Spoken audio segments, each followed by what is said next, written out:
Did you know that over 80% of every adult alive right now has at some point thought, God, I hate this job. These numbers that I just made up to prove my point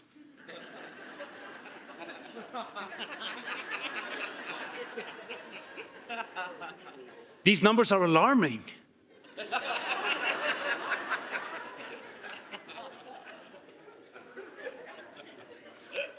I have also hated my job. In fact, I might have accidentally told my boss about that in an email, which is why I'm now looking for a new job. But luckily, I'm an expert in applying for jobs. Last time I was job hunting, I applied to over 200 positions. Only once did I hear back from anyone, and that was when a recruiter called me to tell me that he found it unprofessional that I had listed fluent in corporate bullshit under skills in my resume.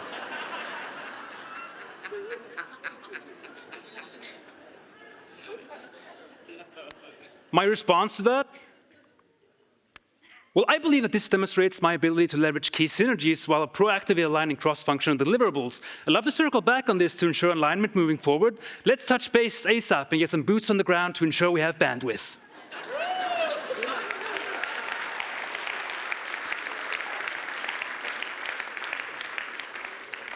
To which he replied, wow, that sounds great, actually. When can you come in? You see, by applying to so many jobs, unsuccessfully, I hadn't become a failure. I had become what I updated my LinkedIn headline to be, a senior director of strategic application failures and rejection optimization.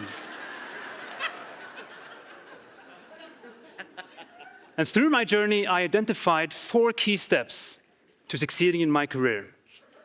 And I want to share these with you today. Step 1, I needed to survive the job ads. The land of corporate poetry. We're looking for a rockstar ninja with 5+ years of experience in an industry that didn't exist 5 years ago. Or how about this gem? We're looking for an experienced candidate who is young and dynamic. Excuse me, experienced and young? Isn't that like saying we're looking for a virgin with 5 years experience of sex?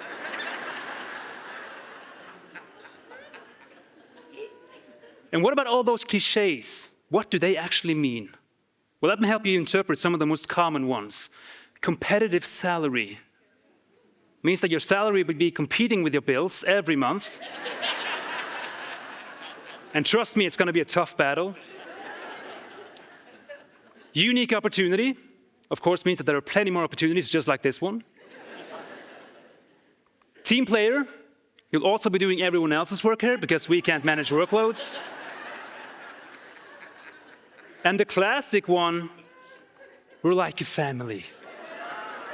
Prepare for drama, emotional manipulation, and guilt tripping if you ever dare to ask for a raise.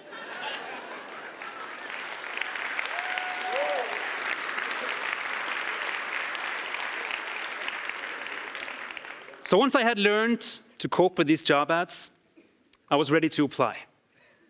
So first I spent hours polishing my resume, making it look super fresh, gave it a nice design, turned it into a beautiful looking PDF, uploaded it to the application system, clicked next, and then was asked to fill out the exact same resume information all over again, but in manual text fields. And at first I was annoyed, but then I realized this is a genius move from the corporate world. They're testing my patience even before I've applied. And I also quickly understood that this was a great opportunity for me to show that I work smarter, not harder.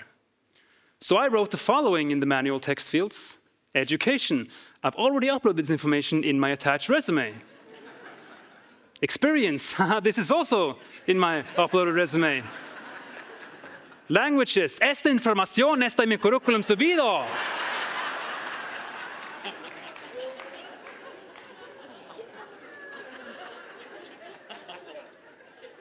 And to my surprise, it worked. The company told me that because I was 32 years old, I was the correct age for their company culture. All the other applicants were either too young or too old. And that made me realize how the corporate world rates experience. Here's a graph to show you exactly how it works. See, when you're young, your limited experience isn't valued at all. But once you hit 26, you enter the golden era where your experience is really appreciated. However, once you turn 40, you're already old and over the hill. And by God, if you've passed 60, you're as good as dead.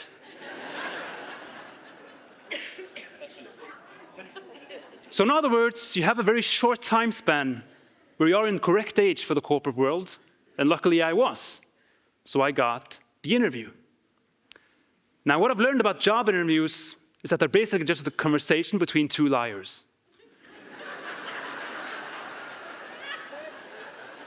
So I decided to be the change and answer all the questions completely honestly. So then they asked me, where do you see yourself in 5 years? I answered, either in your job or not here anymore.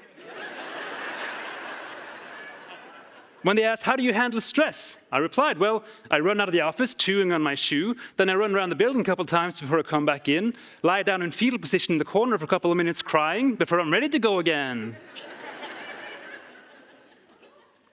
Now, for some reason, I didn't get any more questions before they tried to sign me off with like, okay, so do you have any questions for us? And Simon Sinek once said that his favorite interview question is, I hate surprises. Can you tell me something that might go wrong now so I won't be surprised when it happens? And that got me thinking, why can't I, as the candidate, ask similar bold questions? So I did, and I said, yeah, what are your weaknesses?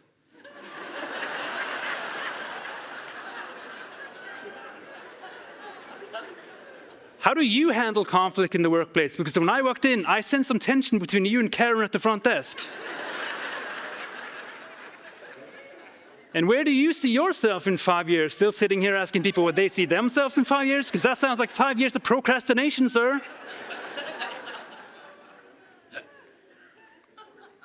Now, after 200 applications where almost every company ghosted me, I had learned that playing hard to get is the way to go.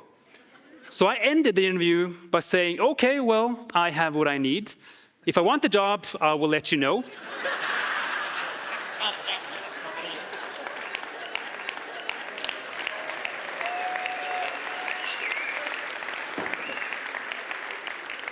And if not, I'll just ghost you completely and leave you wondering what decision I've made. So, 6 months later, I decided to let them know that I would take the job. And on my first day, I started looking for the toxic indicators. See, there's a very scientific way of determining the probability of a workplace being toxic. And it's simple. The more quirky and excessive office perks, the more toxic culture are they probably trying to cover up. Let me show you in a graph. So, if you see a water dispenser and coffee, it's fine, no alarm bells there. It's once they start inviting you to Pilates, you should start to be aware. And by God, if you ever see beanbags and a ping pong table, you run. You're out of there.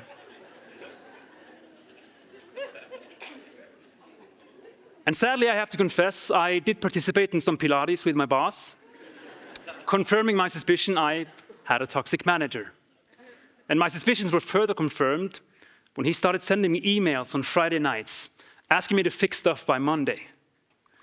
My first instinct was to reply, go screw yourself, but I needed the job. So I came up with this genius, almost risk-free way of venting my frustration, keeping it from building up. So one Friday, I replied to his email with, dear boss, of course, I'll get this done, no worries. Then I added, you micromanaging toxic dork, God, I hate this job. And then I highlighted that, and I gave it the font color white.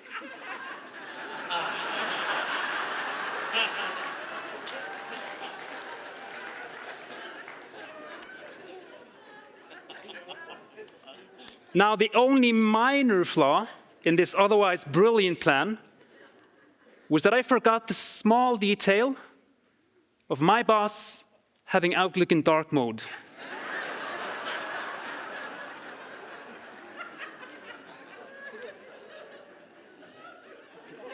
In other words, I'm now back at step one.